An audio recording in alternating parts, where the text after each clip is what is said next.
കയ്യടിയൊക്കെ അവസാനിക്കും മിസ്റ്റർ. ഈ കയ്യടിയൊക്കെ ഉടനെ തന്നെ അവസാനിക്കും. യേശുദാസും KS ചിത്രയും ഈ പറയപ്പെടുന്ന ആ ഹരിചരണും ഒന്നും ഇതുപോലുള്ള സാധനം മാർക്കറ്റ് ചെയ്തിട്ടല്ല സൂപ്പർ ഹിറ്റുകൾ പാടിയത്. എന്തിന് പിന്നെ നമ്മുടെ AR റഹ്മാൻ ആരും ആയിക്കോട്ടെ, ഹരിഹരൻ, ഇവരൊന്നും ഇതൊന്നും പറഞ്ഞിട്ടല്ല സൂപ്പർ ഹിറ്റുകൾ ഉണ്ടാക്കിയത്. അതുകൊണ്ട് വേടന് അത് പറ്റുമായിരുന്നു. പക്ഷെ വേടൻ വേറെ തലത്തിൽ പിടിച്ചു. അതാണ് അയാളുടെ മാർക്കറ്റിംഗ് തന്ത്രം. എവിടെ എന്ത് മാർക്കറ്റിംഗ് തന്ത്രം? അയാൾ അങ്ങനെ ആ വളരെ ലോവർ കാസ്റ്റിൽ ജനിച്ചതുകൊണ്ട് അതാണ് അയാൾ എന്താ. അയാൾ ഞാനൊരു കാര്യം പറയട്ടെ, ഞാൻ ചോദിക്കട്ടെ, ഈ ദളിതന്മാര് മാത്രമാണോ അയാളുടെ പാട്ട് കേൾക്കുന്നത്? ദളിതന്മാര് മാത്രമാണോ അയാളുടെ പാട്ട് കേൾക്കുന്നത്? ക്രിസ്ത്യാനിയാണോ? ക്രിസ്ത്യാനിയാണോ മുസ്ലിമാണോ? ആരും ആയിക്കോട്ടെ, അയാൾ ക്രിസ്ത്യാനിയാണോ അയാൾക്ക് ഇത് പറയാനായിട്ട്? ഈഴവനാണോ? അയാളുടെ ജാതി എന്റെ ജാതി അവഹേളിക്കുകയാണ് അയാൾ ചെയ്യുന്നത്. ഞാൻ മുസ്ലിം വിശ്വാസിയാണെന്ന്, ഞാൻ ഇസ്ലാം മത വിശ്വാസിയാണെന്ന് ഞാൻ പറഞ്ഞു. ഞാൻ ഇസ്ലാം മത വിശ്വാസിയാണെന്ന് പറഞ്ഞത് ഞാൻ പറയുന്നത് തെറ്റാണോ? അപ്പൊ അയാള് ലോവർ കാസ്റ്റ് എന്ന് പറഞ്ഞാൽ എന്താ തെറ്റ്? അയാൾ അതാണ് തെറ്റെന്ന് ആര് പറയുന്നു? ആരുമല്ല, അയാൾ തന്നെ ഇതെല്ലാം പറയുന്നത്. അതുകൊണ്ടാണ് ഞാൻ കഴിഞ്ഞ ദിവസം നിന്ന് പറയുന്നുണ്ടായിരുന്നു നമ്മുടെ ജാതിക്ക് ഒത്തൊരുമയില്ലെന്ന്. സ്വന്തം ജാതിയുടെ ഒത്തൊരുമയില്ലായ്മ നാട്ടുകാരുടെ മുന്നിൽ ഞാൻ കേട്ടു. അയ്യങ്കാളിക്ക് സ്മാരകത്തിൽ പൂക്കളർപ്പിക്കാൻ പോയപ്പോൾ അദ്ദേഹം ആദ്യം വിളിച്ചു പോയി. അതാണ് കഴിഞ്ഞ ദിവസത്തെ പ്രസംഗത്തിലൂടെ എടുത്തു വെച്ച് നോക്ക് യൂട്യൂബിൽ.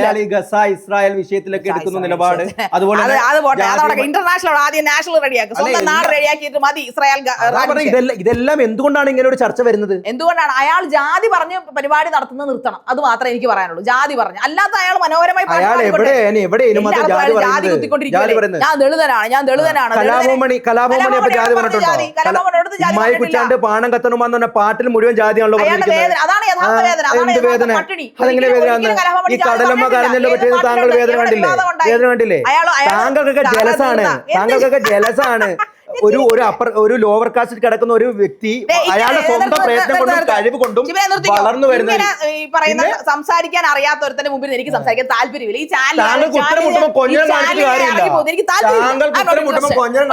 കാര്യമില്ല. താങ്കൾക്ക് സംസാരിക്കാനുണ്ടെങ്കിൽ ഇവിടെ ഇരുന്ന് സംസാരിക്കും. ഒരു ജനാധിപത്യ സംവിധാനത്തിൽ ഒരു ചർച്ച നടക്കുമ്പോൾ ഇരുന്ന് സംസാരിക്കാനുള്ള ശേഷി ഉണ്ടെങ്കിൽ വരാവുള്ളൂ. പിന്നല്ലാതെ നിങ്ങൾ പറയുന്ന സൗണ്ട്, നിങ്ങൾ പറയുന്ന സബ്ജക്റ്റിൽ നിന്ന് വ്യതിചലിച്ചു പോകും. നിങ്ങൾ എന്തിനാണ് അന്ധമായിട്ട് ഇങ്ങനെ വേടനെ സപ്പോർട്ട് ചെയ്യുന്നത്? ജാതി എന്ന് പറയുന്നത് ഈ സമൂഹത്തിലുള്ള താങ്കൾ സംസാരിക്കുകയാണെങ്കിൽ താങ്കൾ ഇവിടെ താങ്കളോട് എന്തോരം വേണ്ടി സംസാരിക്കാൻ തയ്യാറാണ്. താങ്കൾ ഇവിടെ ഒന്ന് സംസാരിക്കൂ.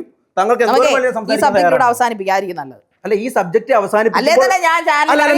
പറഞ്ഞോളൂ. നിങ്ങളുടെ ഇനി ഈ സംസാരിച്ചു കഴിഞ്ഞാൽ 100% മറ്റു പല ചാനലുകളിൽ ഞാൻ ഇറങ്ങിപ്പോക്ക് പരിപാടിയാണെന്നാണ് എനിക്കുള്ളൊരു പേരുദോഷം. ഇനിയിപ്പോ അത് വേണ്ട, കാര്യം പറഞ്ഞാൽ നിർത്താം.